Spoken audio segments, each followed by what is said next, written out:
We've got 3 talks this afternoon, and welcome to the last set of talking sessions before the last, I guess you could say, invited keynote of the conference. And so we've got Chris Seal here talking about the use of RO-Crate as a project archive. Welcome, Chris.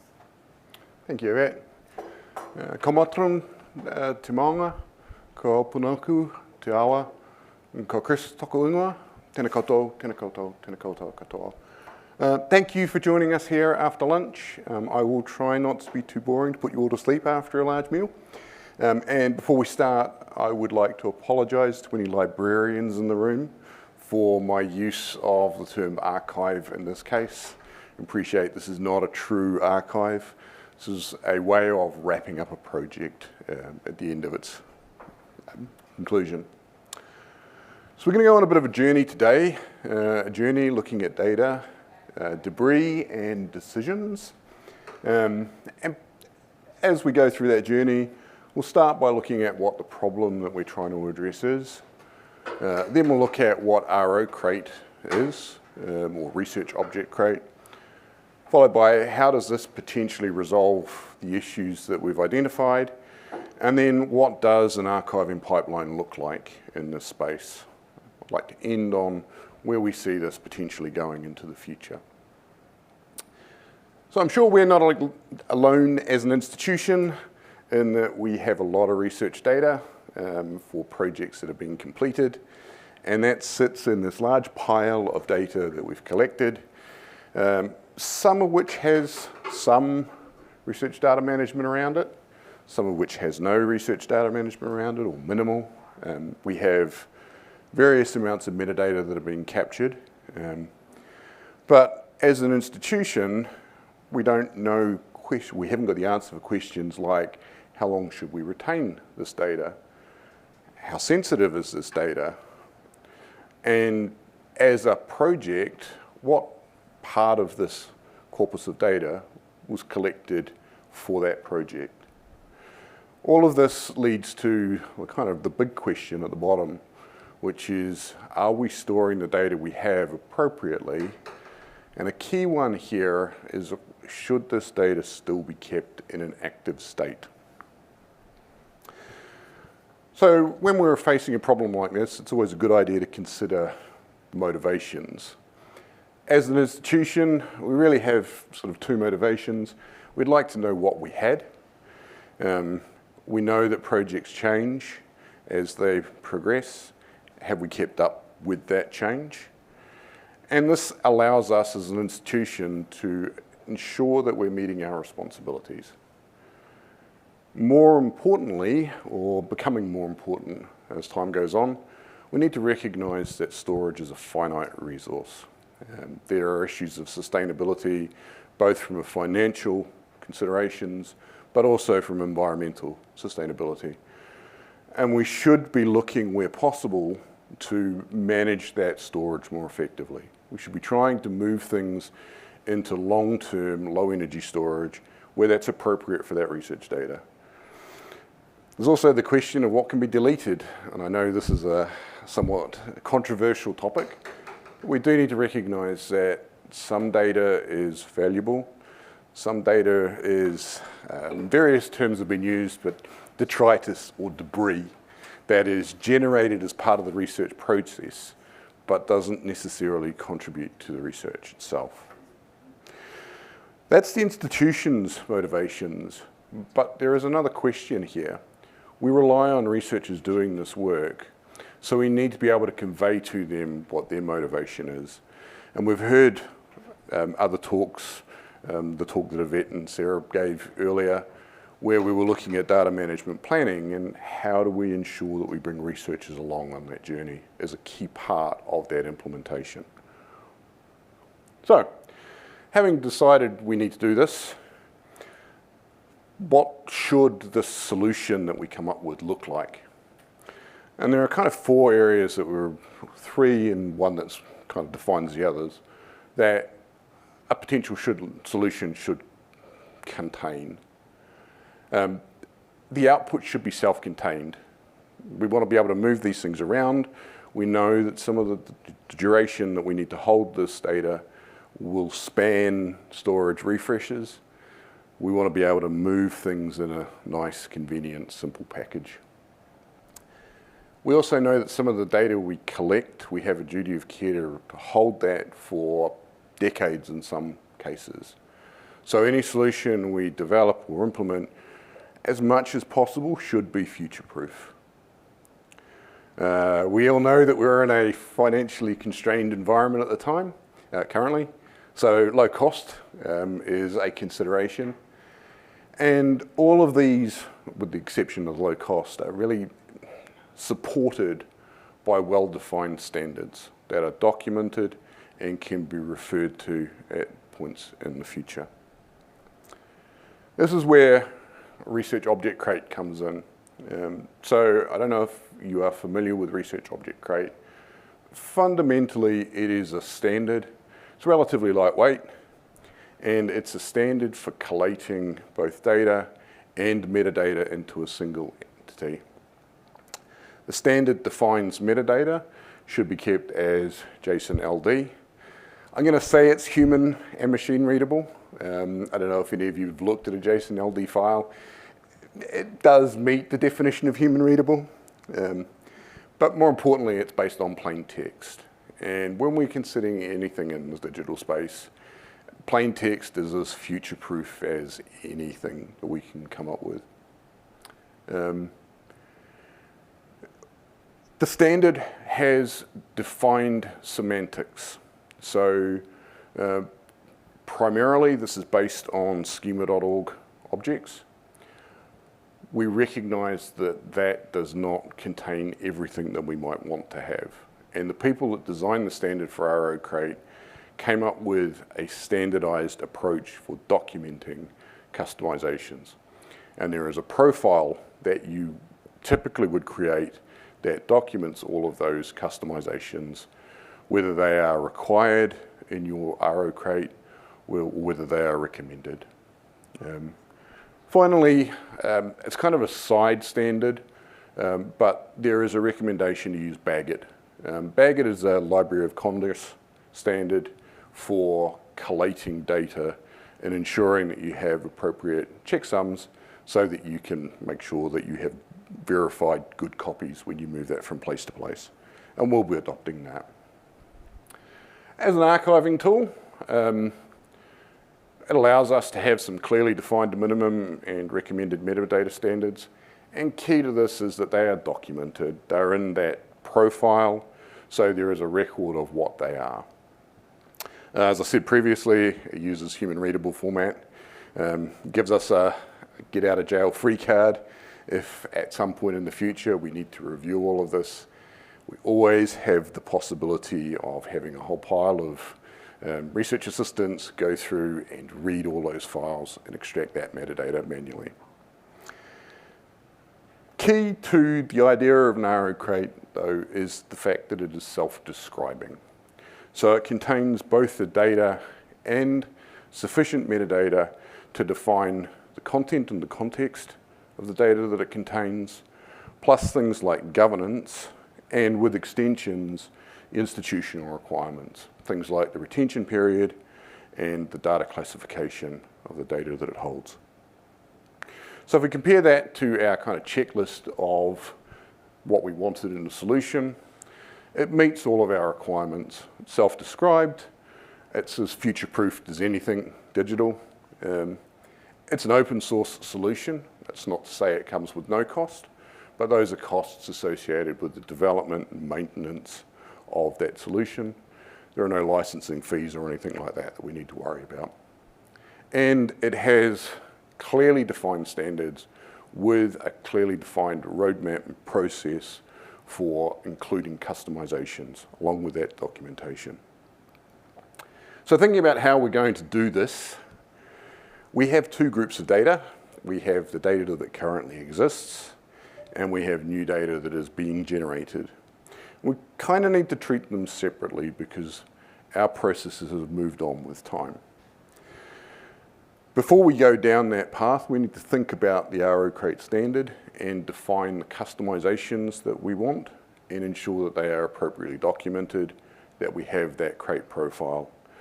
And then we need to think about developing the tooling around how we make these and what do we do with them once we've made them. So if we split them up and consider the new data first, because in some ways this is an easier pathway. As we've mentioned previously in several of the other presentations, data management planning is something that we have rolled out and are in the process of kind of expanding and extending. This will be an integral part of our storage provisioning in the future.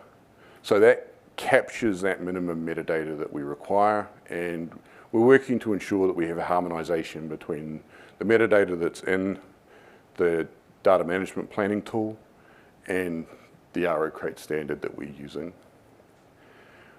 From there, once we've got that metadata, they can go to a series of Python scripts, which does a bit of data wrangling and turns them into that JSON LD format as appropriate. Then have a mix of Bash and Python scripts to package the data, so that's the BagIt format that we apply, and either tar that up or stick it into a zip format, and then there'll be an API call to push that to tape. Now for the elephant in the room, we have our legacy data.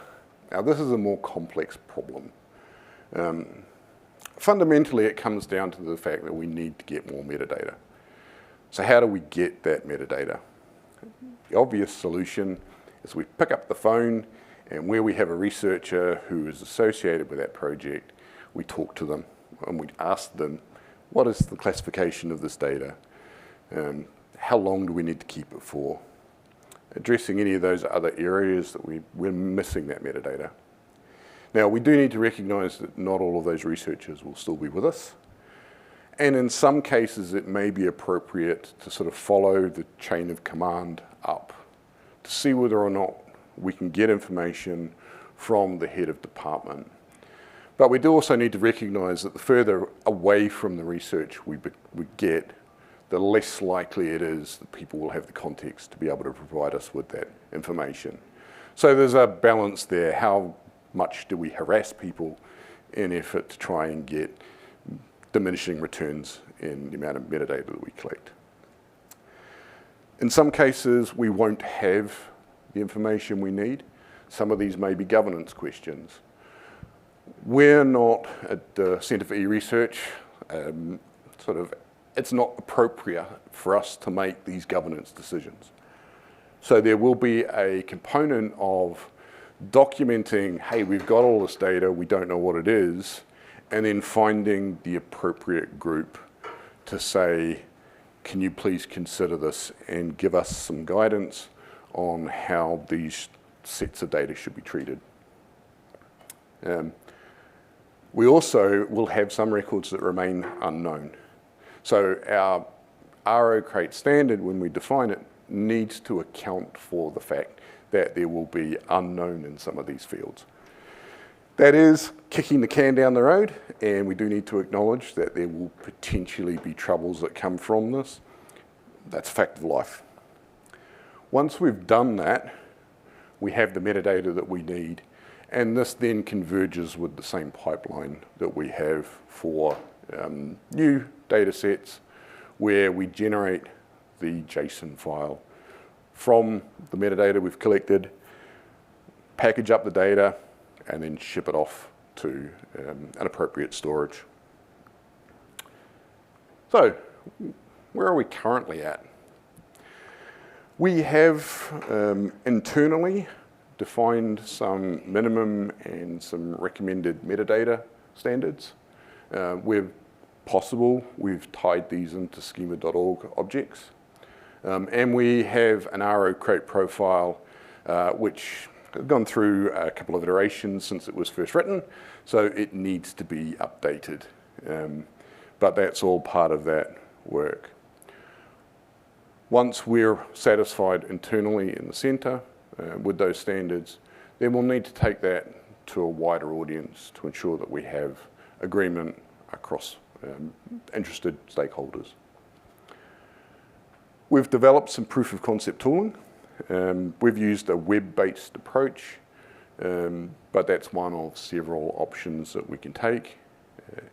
And that has been used with some synthetic data to show that we can take metadata from various sources, we can compile it together, we can create our RO crate, stick the data in it, and it's all ready to go, ready to be moved into that long-term storage. We're in the process at the institution as a whole of refreshing our storage. So there is an in-flight storage refresh that we're partway through. Where we're going to put questions, where we're going to put the package question is really dependent on the outcome of that storage refresh. So kind of in hand with that, we're looking at what our API endpoint will be. But that's a relatively simple process once that design process has happened. So we've got lots of little pieces, and the key thing is all of these little pieces now need to be integrated. That seems like a simple thing. The proof of the pudding is in the eating, and there is always issues that come up in integration that you don't account for. So just to kind of stop at where we're currently at, we were looking for a lightweight future-proof standard. We think we've found one in our crate, so we have selected that as a well-defined, extensible and open source standard. We've built pieces of an archiving pipeline. They're in various states and various stages of testing, but we do recognize that we need to integrate, and this all ties into the in-flight storage refresh. Now, I said at the start we were going to look at the future. So one of the aspects that I haven't really touched upon around RO crate is the machine actionable, machine readable side of the JSON LD format. The reason that it's the JSON LD with the linked data rather than a plain JSON file is that that has ways of grouping or associating various items of metadata into identifiers that other fields can use. This allows us to read identifiers that are unique so that we can use automation in a much greater way than we currently are. If we think about the size of the data that we're generating, that we're dealing with these days, it's becoming less and less possible to manually manage that whole corpus of data. So we need to be better at automating things. We're pretty good at automating provisioning. Where we need to work on now is automating the offboarding, the archiving side of things, and ultimately the deletion of data that's no longer needed. RO crate, it facilitates FAIR.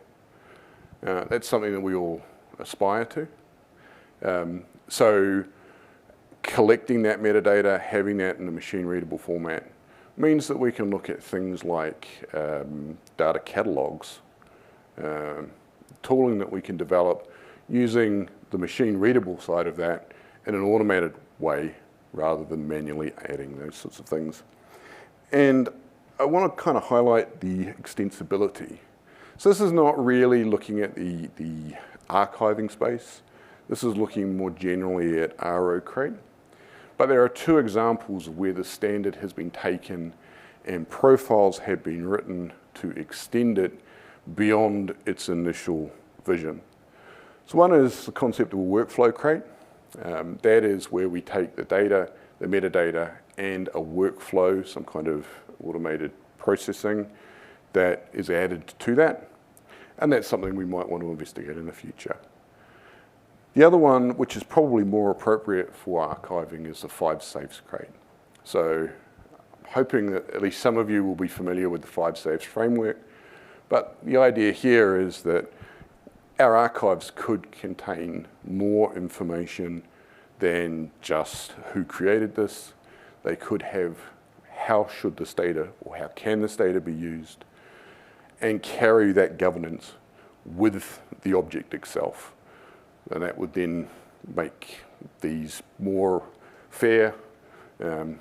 People will be able to use them in an appropriate way. On that note, I think I've talked long enough, so thank you very much for your attention. And if you have any questions, I'd love to answer them. I think we have time for one quick question. I just wanted to ask, who is responsible for packaging the RO crate and who makes sure the metadata is correct? Well, we have to devolve the responsibility for metadata down to the researchers. So our solution in that space was to use a web phase to say, hey, your data's due to be archived. This is what we know about it. Is it correct? The packaging, that's going to be run on a virtual machine. So it'll be an automated process that packages that up. And one of the reasons we're using the Bagot format is that we can then validate our package by unpacking it and making sure that all the checksums are correct. Okay, if you can join with me in thanking Chris. Thank you.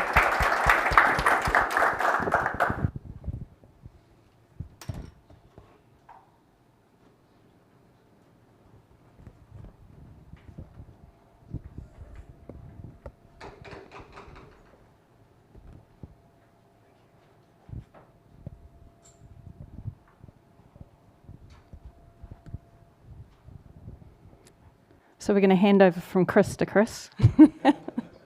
And so our second talk for this afternoon is Containers in Research, Reproducibility, Portability and Efficiency by Chris Zweck. Yeah, thank you everyone for coming today. I apologise if you're not that interested in containers. It's going to be a long 15 minutes. I've worked with a bunch of researchers and in the last 10 or so years we have unleashed containers onto the research community. Researchers are wonderful in doing innovative things. My contention with this talk is they're doing innovative things with containers, and if we're not careful, we could be in all kinds of trouble. This is the nice visual kind of take-home message from this. On the left-hand side is the website from ARCOS. This is the Australian Research Container Orchestration Service. And it's really great. Researchers can just push their containers to a container repo over here, and when they have a workflow, they submit a bunch of jobs and it gets chunked out to some Kubernetes pods that'll just go off and do everything generically for them. It's that separation of research and compute. Sounds great, love it. The right-hand side is Size Scoped, which is a NSF project. It's been around a couple of years now. This is a bunch of seismologists doing HPC work and have built a container repo for their own benefit. There's no Kubernetes backend. And if this was a marketing conference, I'd leave it here. That's trying to be as boring and generic as possible. And there's a geophysics party going on over here where everyone's brought their own code.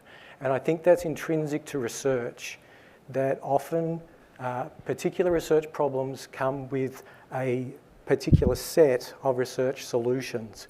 And if you're working in a field, you see someone who has a research solution very similar to yours, so you tend to get a kind of ghettoization in the research community. And here's a research community here that have built their own container repo. Let's talk about what that means for containers in terms of research. So let's grab one of these containers. If you fire it up, this is an adjoint tomography container from SizeScoped. You get that Jupyter Hub thing at the end. You get a bunch of text, and at the end it says, click here, you'll get a nice Jupyter interface, and it's got a bunch of notebooks. Click on your notebook, and it will tell you how to run the software. Now, this is that education part of containers. It's like, we can run a container, but we don't necessarily understand what it's doing. So as a researcher, if we want to explain this to people, we need to add some stuff. We need to add Jupyter, and we need to add notebooks. And already this makes DevOps people a little bit nervous, because that whole Docker container initiative is the microservice deployment, separation of responsibilities, do one thing, do it well, run some software or talk about the software. Don't do both. But the scientists don't care. And you run into problems in an operational environment with this. And it goes further than that. This is a particular code where you need a Fortran compiler. Do you want to put your Fortran compiler in the container? Not really, but that's exactly what they've done. And it gets even worse. There are containers now that will do a full-blown Linux desktop running on a web browser. You let these guys go too far, and here we are trying to deal with it. And I know people. I'm about to show you an example where someone has grabbed that image, built their own software on it, and sent it off to someone else. And it's the way they're sharing research. And it's got the full-blown mouse, keyboard, GUI interactivity as a container that you start up. It looks a lot like On-Demand's virtual desktop, but they've built their own software into it. And this is a particular example that I wanted to show you. This is from GNS, Earth Sciences New Zealand. This was a project that happened with Geoscience Australia and the French Pacific Tsunami Warning Centre. They needed to get this software called SeisComp out into the Southwest Pacific to all the micronations in the Southwest Pacific. SeisComp is great software. It's state-of-the-art. It's got all the latest bells and whistles. It locates earthquakes in real time, does all the magnitudes and locations. If you've got that GeoNet app on your phone, the SeisComp is the back end. And it would be great if everyone in the Southwest Pacific was on the same page in terms of earthquakes, just for alerting, warning, etc. Okay, so we have a problem. We need to get this software out here. And the software is not straightforward. SeisComp has a metadatabase that uses Postgres. It also uses this awful seed-link database format that reads seismic data in real time and gets it processed and coordinates it, different frequencies, different channels, different polarizations, all the stuff you don't want to know about. But to get this thing up and running, you need someone who knows about both these things. And I'm not sure any of us in the room are doing that. So, what the scientists did is they got this software, they built it in that container, and they put it onto the web browser to run it. And that is, we talk about separation of responsibilities in container environments. We've got 1, 2, 3, 4, 5, 6 different processes all running inside the same container. This is a DevOps nightmare. And the first thing they'll say is, well, look, what if there is a vulnerability in no VNC? Do you want to rebuild that whole container? And if you want me to manage this, and we've got 100 containers just like this, I don't just rebuild this, I have to rebuild everything. So you get where DevOps are coming from. The scientists or the researchers would say, well, hang on, this is a research program. This has a life of about 7 years. We don't have a DevOps guy. This is not software, this is a scientific paper. This is how we think you should forecast earthquakes in the Southwest Pacific in 2025. And if there's a bug in the code, we're not going to fix it. We're going to send out a message to say, you need to be careful about this in the future. That kind of scientific erratum that you see in journal articles. So that's the first reason why people would do this. The second reason is when you dutifully map out the architecture of something like this, that separation of responsibilities argument that this needs to do this and this needs to do this and this needs to do this, you're giving this to a bunch of people who want to compare the results from this to their own internal bookkeeping. That's what research is. It's comparing two things. That means they need some extensibility. They need to not just grab this, but get into the Linux environment and start getting their own compiler, getting their own data, getting different sorts of interfaces and modules happening with it. So the idea of actually locking down the processes inside that container kind of falls apart in a research environment. But really, they're two of the best reasons I could think of. The third reason and the most compelling reason is politics, in the sense that we love containers because we can move the thing from A to B, and we don't want to talk about what A to B is. This is a project that's moving software over an international border to a national monitoring facility that has a mandate of care to its citizens. And there are a bunch of reasons to just not even bother with this. It's too hard. We've got politics and history and culture and linguistics. That means that your technological solution has to be as simple as possible. and in this case, it's a one-liner. You know, people have been trying this for decades, and containerization is sort of as almost a political solution to implementing technology elsewhere. You know? So that is the worst example I've seen of someone abusing the container philosophy, and it's actually working quite well. If there's a problem at all, the unexpected problem that we had was that SizeComp is a great company that give out, you know, it's open source data, and they get their money from consultancies. They will come to you and configure their software for your country, and they don't like that container technology because it makes the software too easy to use. So the users love it, the company didn't like it so much. We were surprised by that. So let's move on, okay? That's as bad as it gets, hopefully. I wanted to talk about some other ways I've seen people using containers in a research environment. This is Palm. It comes from Germany. It's some fantastic mesoscale atmospheric modeling software. It's really great for turbulence. If you go to the install instructions, the first line, look at that, a Linux operating system. We test Palm on Debian-based OS only and cannot help you if you use a different OS. I'm deeply triggered by this, and instead of going to therapy, I thought I'd give a talk about it. People have said this to me. I've said it to people. I get it. You know, I understand. This is a research code that someone has made on their dev box, and they were using Debian at the time. They want other people to have it, but then that other person has a completely different compute environment, and you get an email saying, oh, I'm trying to compile it. I get this error message, whatever. I don't know which version of the compiler you're using. I don't know which versions of the libraries you're using, or which operating system. This happens when people don't have the courage to put their stuff on GitHub. And you know, when that happens in that embryonic stage of software development, when it's just between friends. And if you can't do that, it makes that step onto more open source software development much harder. So what you can do, and what I've seen people doing, is instead of just sending an email saying, look, it doesn't work on my version of Debian, you can say, hey, I've got this Docker file, and on that Docker file I'm using Debian Trixie, and I'm using these versions of the libraries, and I'm using these versions, and I still get that compiler error. And at least maybe you are on the same frame of reference as the developers. You can have an actual conversation instead of saying, well, it doesn't work for me.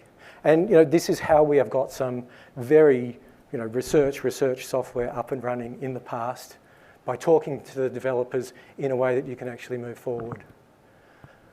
And it goes beyond installs. You can do libraries. There's this, sometimes you have a library that you want, but you're told at a conference like this that you should have it. The Intel One API math kernel library was spreading through like wildfire at the Met service. Everyone wanted it, they just weren't sure if it was appropriate for what they wanted to do. So you can either send off a request to IT to say, look, we'd like this software, but we don't know if it's a waste of your time and ours or not. Or you can stick the install process in a container and do the research work there. And if it's good, then you've bypassed that conversation with the administrators. You can say, look, I've tried it, it's really good, we need it. Can you please spend a week doing it? Or if it doesn't work out, you can just delete the container and move on. Containerizing folders, that's a bit of a, this is a bit trivial. If you want to do 5 things at the same time, you variabilize these folder names and you stick it in here and you just mount it at the same time as data. You can do that other ways, but we did have a situation a year or 2 ago where we had a big cluster and we had a bunch of Python users who wanted to have a whole node to themselves. They had a website to work out which node to get onto. The HTML code to do that. But to run that code on the cluster node via Apache, they needed access to /var. And we say, no, I'm sorry, you're not going anywhere near /var. On a container, instead of just running the Apache container in itself, with the bind option, you can say, look, we're just pretending to be using /var/ww. Locally, it's going to be on Apache. So you can let the developers go in and do what they like. You can change the code. You can port it so that everyone can see it and no one gets hurt. Containerizing GPUs, I think that's a no-brainer right there. GPUs are difficult to use, but if you have generic enough compute that you can get one of the NVIDIA containers. You can just start it up with --NV for NVIDIA, and it will, 2 lines to get your hardware there. You can build up these processors at X11, no VNC, front end to your browser. You can connect via the NVIDIA container driver to be able to use a GPU interactive app via a browser to a GPU compute node. And I think here we've got an A100 on a remote cluster. You're not touching the GPU. You're just firing off a container on that cluster, and you're port forwarding back to your own local dev box. So you're allowing people to use GPUs interactively, and probably poorly, because it's all mouse and keyboard here, but you're giving them the chance to use those kinds of apps with a GPU that you already have. And containerizing software. Old software, sorry. Old software never dies, it just keeps crashing. This is Python 2 here without the print statements. You compile it and say, oh, look, you're missing some print statements. You have these researchers who are running this software for decades. I've seen it. It does something every 6 months and then they forget about it. You update Python and then you complain that you're getting an error message. You can pull an old compiler like Python 2 from Mox or like that. And you can update your software, but there are situations where you're better off just using an old compiler. But what I wanted to talk about really is, the Australian, the RCOS thing is great, having a bunch of Docker containers, Kubernetes as a backend, that's wonderful. And if you need to deploy microservices, that's fantastic, especially if you've got lots of money. For a more kind of research-based container where you're messing around with, there's an app I wanted to talk about called Fuzzball, which is a little bit like Kubernetes. It's from CIQ. If you've heard of them, you know that they've developed Rocky Linux and Aptainer. So they've got a reasonably good track record. I'm not getting paid by Fuzzball. I'm trying to introduce this as maybe an alternative to Kubernetes. And they will tell you that the idea of this is to orchestrate workflows, which is more of a science, researchy type thing, so that you don't just have something sitting there waiting for input. You can use it to download data, pre-process it, run your code, make figures. It looks very much like a Kubernetes YAML file. That's if you were using a cluster like Slurm, that's how you'd run a container. If you're using the Fuzzball, you would get a YAML like this, and it basically says the same thing. Give me a gigabyte of RAM, give me a core, etc., etc. It's not very different. The difference is that software like this, that is container-based, is federated, in the sense that if you have just a bunch of work that you need to get done, and you don't care where it happens, Fuzzball has a knowledge of what your institute has available, local clusters, cloud accounts, remote national facilities, dev boxes, whatever. And when you install it on your local laptop, that institutional handshake lets your computer know what services are available for your workflow. So that when you deploy something, it'll say, well, okay, this job needs a GPU. We can't do this, it's too expensive at the moment. This doesn't have a GPU. This is busy. Okay, let's go here. And it's that alternative to Kubernetes. Look, I love Kubernetes. I think it's great. I just can't afford it. In those research communities, people will spend more time developing stuff than they will paying for compute, in my experience at least. And this is this whole idea of federated compute. I believe on Tuesday, Amber was saying that REANNZ, where I work, is talking about having a federated compute with Cascade on NIWA, with the Pawsey machine in Western Australia. The cloud has it if you wanted to do it. Even the Research Developer Cloud is an alternate way to run containers. And the point that I wanted to make here is I'm disturbed and impressed by what the scientists are coming up with their use of containers. And often that means that if they want to use their containers, they need to send off an IT support request to someone to say, can I use this port? Can I mount this volume? Can I do whatever? and they're more likely to get a response from a federated network like this than they are from a Kubernetes administrator who has some pretty hard and fast rules. So I think that's probably more appropriate in a research environment, but I'm happy to be proved wrong, and I'll leave it there. Thanks.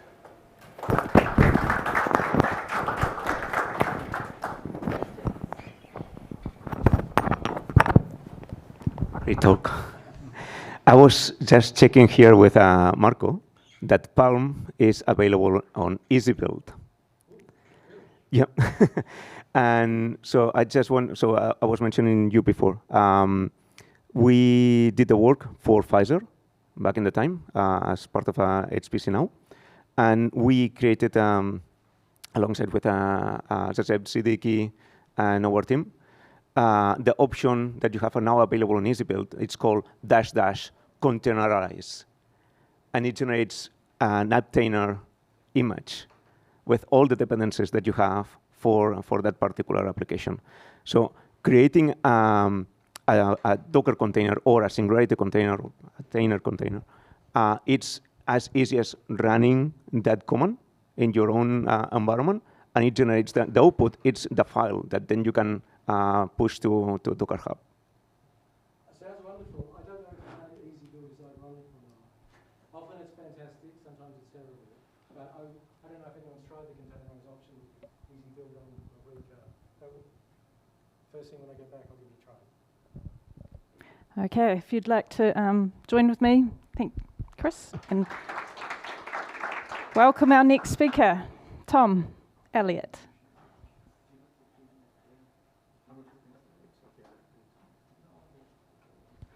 So Tom's going to be talking today about building stateful web apps that facilitate data sovereignty with R and ReactJS.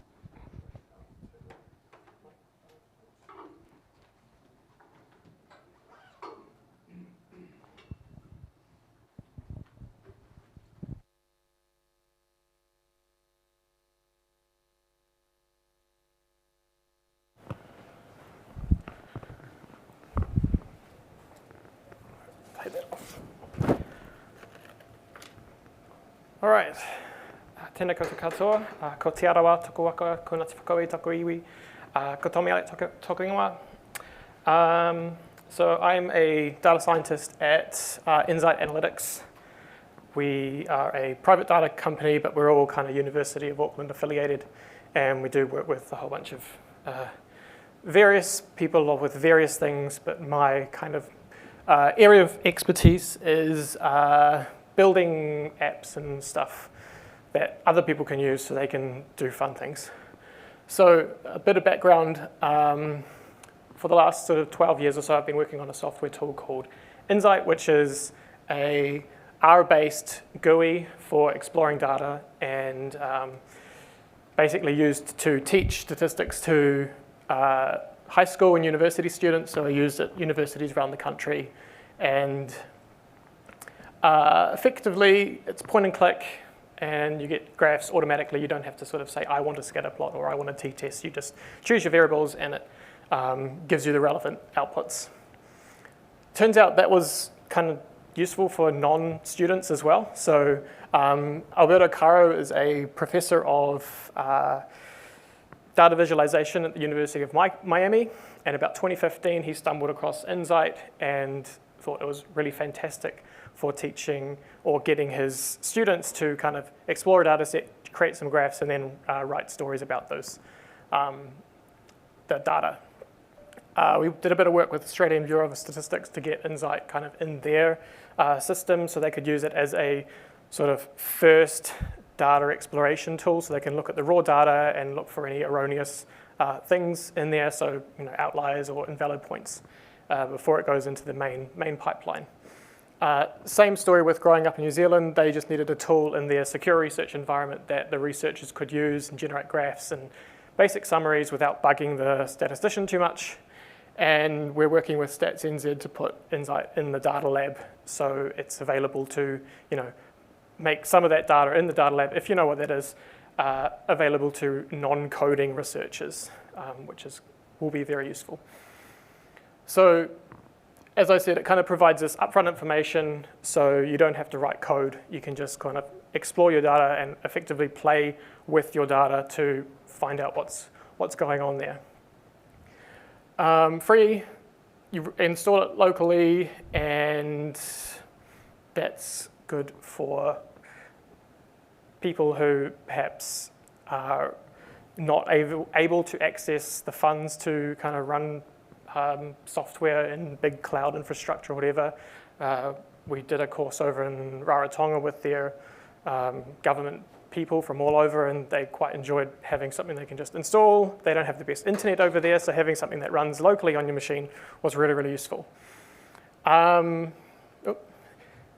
part of the story is it's kind of all going down the drain a little bit, because the tools we used back in like 2012 aren't being supported anymore. So, you know, open source software is great. Also, it can just die. So I am doing a fellowship at the moment, which is essentially going to be completely rebuilding Inzight. And the kind of point of this talk today is not to talk about the rebuild of Inzight, but to talk about the tools that I'm going to be using and the tools that I'm building to kind of enable this new build. So that's kind of the motivation for the rest of the talk. While I was going through a lot of this stuff, I was sort of thinking about data sovereignty as well, because that's kind of, you know, everyone's talking about it.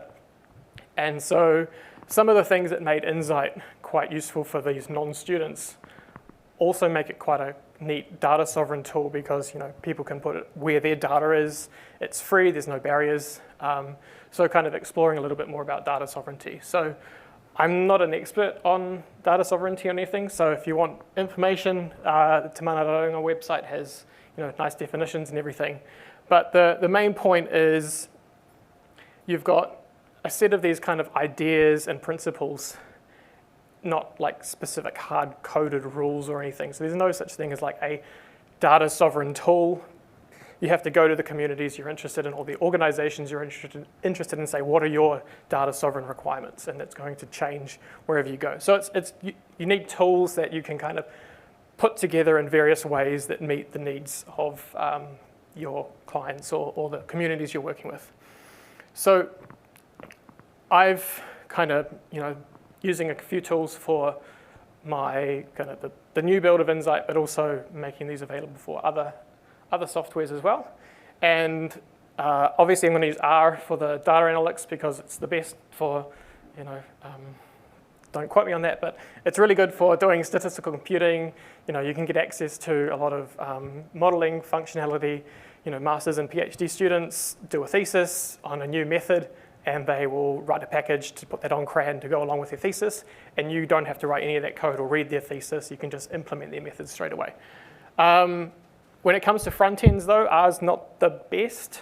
You know, there's things like Shiny and stuff that, yep, they're great, but when it comes to building a web application or an application with a really nice user interface, you want to use something like JavaScript, because, you know, all the web interfaces, all the software you use today is probably JavaScript based. If you use RStudio, it's JavaScript based.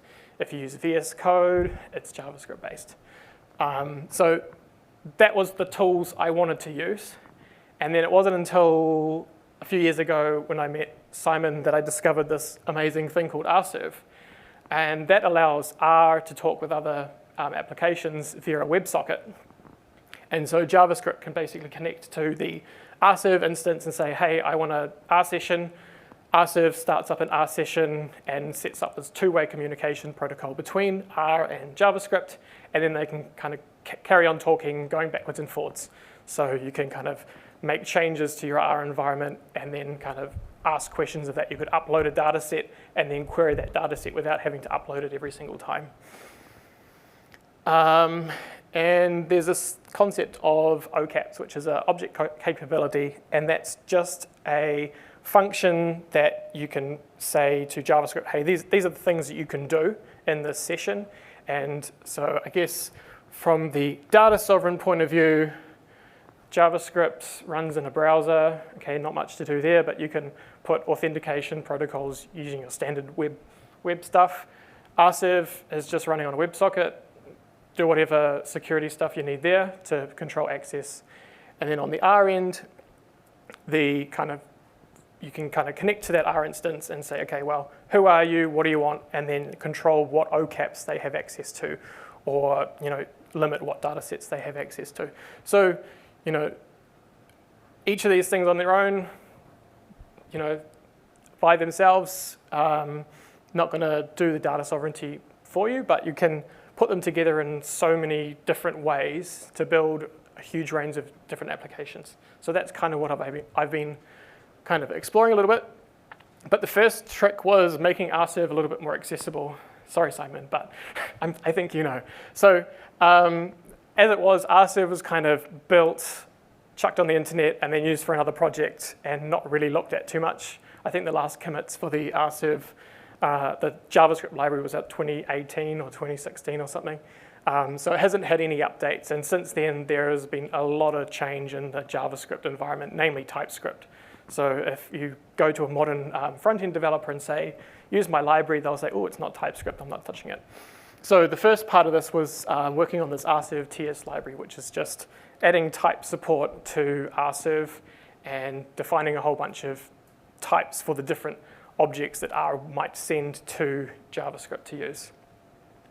Then I put together a function, a package called RServe TS without the hyphen that allows R users or statisticians to annotate their R functions with type information. So, R isn't typed, so you need to say, well, the sample function takes a numeric vector, a size argument that's number, and it returns you a number. And then that can get converted into TypeScript code, definitions which describe the types of those objects that can go into the front-end application, so the web application can then use those types to build out something really cool. And then I've also got this React RServe library, which just uses React hooks. If you know what those are, you might think it's cool. So that's kind of the main work that I've been doing, getting these mainly those first two libraries, but also this other one just to make React apps a little bit more fun to work with. And the next thing was thinking about, so this is the very, very early stage prototype work and development stuff that the conference was all about. So managing state with more complicated apps is a headache. So generally with a React app, you will use something like Redux to manage the state. So you have your current state, you say, oh, the users click this button, you pass it into a function that kind of modifies the state or makes whatever changes are needed, and then returns the new state, and then the application gets updated by React. So I've been sort of experimenting a bit with using R as the state manager. So you have the state that is shown to the user in the application. The user clicks things or interacts with it in some way, and that information gets sent to R. R then handles whatever changes need to happen and then updates the state back on the front end using the magic of RServe. So, and widgets are just like little encapsulated things. So here we have a controller widget, and it has two children. It has a bar chart widget and a histogram widget. And then if technology works, I can touch a bar, and it kind of updates. I think I was in the way, but if you touch a bar, it updates the data, which is pretty cool. So what's happening here is when I click on a bar, or click on a bar, you can send the information up to the controller widget, and the controller widget then filters the data based on what the bar chart said and sends the new data down to the histogram. So we can choose different variables, for example, and look at that. And we can look at velocity. And so this is all running in a real time, like RServe right now on my slides.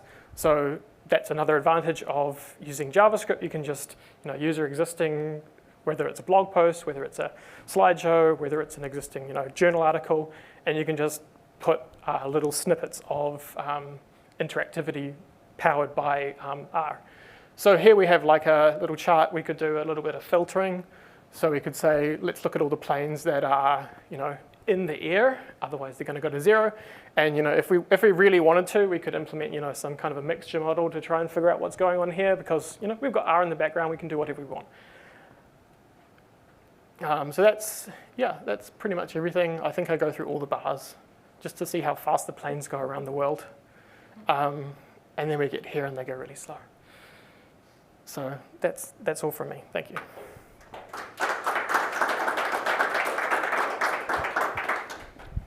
Thanks, Tom. Do we have any questions from anyone?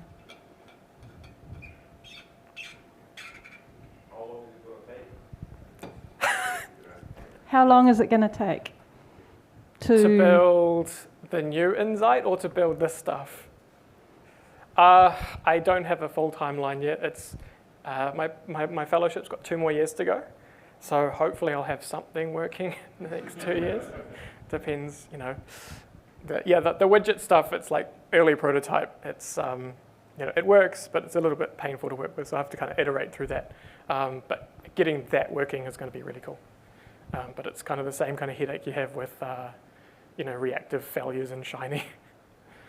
But figuring all that out, yeah, thanks. I'm impressed. I remember the first version of Inzight, and I'm impressed it's still running, actually. It's somehow still alive.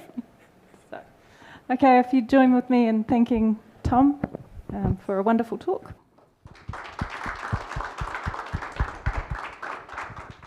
I think we have a short break before the final keynote in the main room.